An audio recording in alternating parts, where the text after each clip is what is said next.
Nagmura ng duro at nagpaputok pa ng baril ang isang barangay kagawad sa Malabon City. Nagalit daw sa mga nagiinuman ng sospek na lasing pala.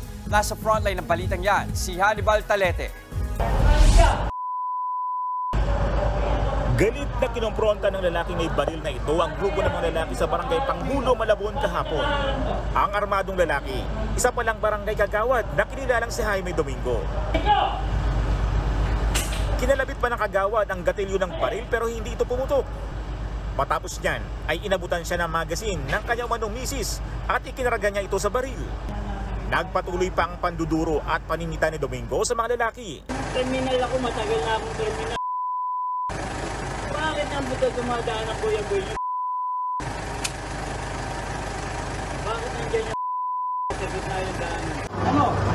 Siga ka rin? Ha? Sino sigasin nyo rito? Ako, okay kayo. Sa isa pang kuha ng video, makikita na nagpaputok ng baril si kagawad habang hinihila ang damit ng isa sa mga kinompronta niyang lalaki. Maswerte at hindi tinamaan sa paa ang lalaking pinapagalitan ni kagawad. Ayon sa nanay ng lalaki, patapos na mag-inuman ng kanyang anak at mga kaibigan nito nang dumating si Domingo. Pagbaba niya ng sasakyan niya, may hawak na siyang baril. Yung mga kabataang nakapwesto dito, nagpasukan sa bahay na to. Yung iba, nagpulasan sila. Matinding takot daw ang inabot ng mga lalaki dahil sa pagkaputok ng kagawad ng baril. Akala ko ang anak ko hindi na mabubuhay. Kasi ang sabi niya, gusto mo patayin ko sa harapan mo? Kriminal ako. Kaya kong pumatay. Agad namang tumawag ng mga pulis sa mga residente at inaresto ang kagawad sa kanyang bahay. Nabawi sa kanya ang baril na ginamit niya habang pinapagalitan ang mga lalaki. Sa investigasyon ng mga pulis, lumalabas na lasing si Domingo noong mga oras na yun.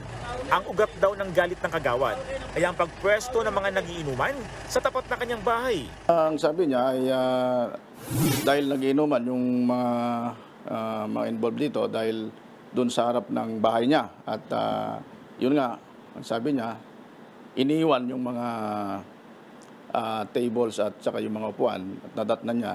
Tapos hindi man lang nilinis doon sa tapat ng bahay niya. Lumalabas din na hindi ito ang unang beses na nagpaputok ng baril sa kagawad sa lugar. Kaya ang Malabon Police, ipaparevoke daw ang kanyang lisensya para sa baril. Nakakulong na siya sa Malabon City Police Station at nahaharap sa reklamong grave threat at alarming scandal. Nagbabalita mula sa Frontline, Hannibal Talete, News 5. Mga kapatid, Jess De Los Santos po, huwag magpahuli sa mga umaaksyong balita at napapanahong issue sa bansa. Para sa mas malawak na balitaan, mag-subscribe at mag-follow sa social media pages ng News 5.